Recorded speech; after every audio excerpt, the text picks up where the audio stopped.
July ಮಾಸ ಭವಿಷ್ಯ ಮೇಷಾದಿ ದ್ವಾದಶ ರಾಶಿಗಳಲ್ಲಿ ಮೊದಲಿಗೆ ಮೇಷರಾಶಿ. ಮೇಷರಾಶಿಗೆ ಗುರುವಿನ ಅನುಕೂಲ ಇರತಕ್ಕಂತಹ ವರ್ಷ ಶುರು ಆಗಿದೆ. ಮಧ್ಯ ವರ್ಷದಿಂದ ಶನಿಯ ಬಾಧೆಯು ಇದ್ದೇ ಇರ್ತದೆ. ಇನ್ನು 2-3 ವರ್ಷ ರಾಹು ಅನುಕೂಲಕರವಾಗಿರ್ತಕ್ಕಂತಹ ವರ್ಷವೂ ಇದೆ. ಈ ತಿಂಗಳಲ್ಲಿ ಇತರೆ ಗ್ರಹರ ಅನಾನುಕೂಲಗಳು ಯಾವುದು ಅಷ್ಟು ಕಂಡು ಬರಲ್ಲ. ನಿಮಗೆ ಬೇಕಾಗಿರ್ತಕ್ಕಂಥ ಅನೇಕ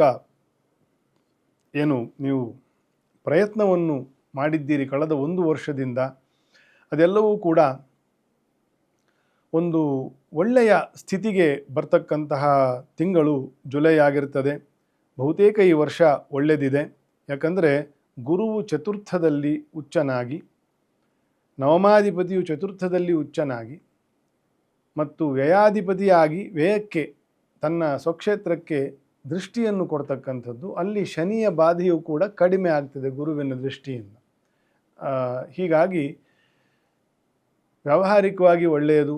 ಔದ್ಯೋಗಿಕವಾಗಿ ವಿದ್ಯಾರ್ಥಿ ದಶೆಯಲ್ಲಿ ಇರ್ತಕ್ಕಂಥವರಿಗೆ,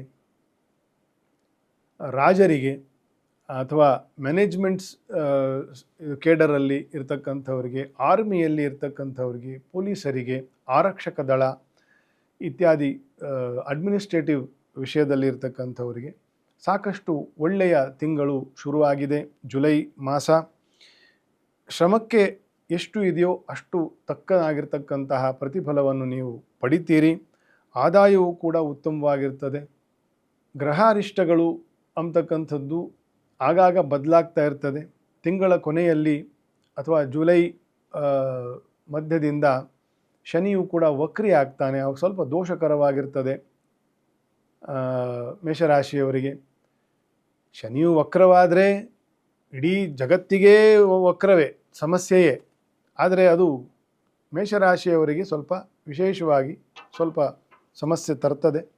ಹಾಗಾಗಿ ಲಕ್ಷ್ಮೀ ನರಸಿಂಹದೇವರನ್ನು ವಿಶೇಷವಾಗಿ ನೀವು ಆರಾಧನೆ ಮಾಡ್ತಾ ಇರಬೇಕು.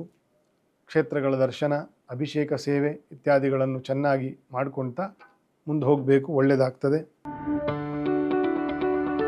ಯಾವುದೇ ಸುದ್ದಿಯ ಅಪ್ಡೇಟ್ ಅನ್ನ ಮಿಸ್ ಮಾಡ್ಕೊಳ್ಬಾರ್ದು ಅಂದ್ರೆ ಈಗ್ಲೇ ಒನ್ ಇಂಡಿಯಾವನ್ನ ಸಬ್ಸ್ಕ್ರೈಬ್ ಮಾಡಿ. ನಿಮಗೆ ಬೇಕಾದ ಭಾಷೆಯಲ್ಲಿ ಎಲ್ಲಾ ಸುದ್ದಿ ತಿಳಿಬೇಕು ಅಂದ್ರೆ ಒನ್ ಇಂಡಿಯಾ ಆಪ್ ಅನ್ನ ಡೌನ್ಲೋಡ್ ಮಾಡ್ಕೊಳ್ಳಿ.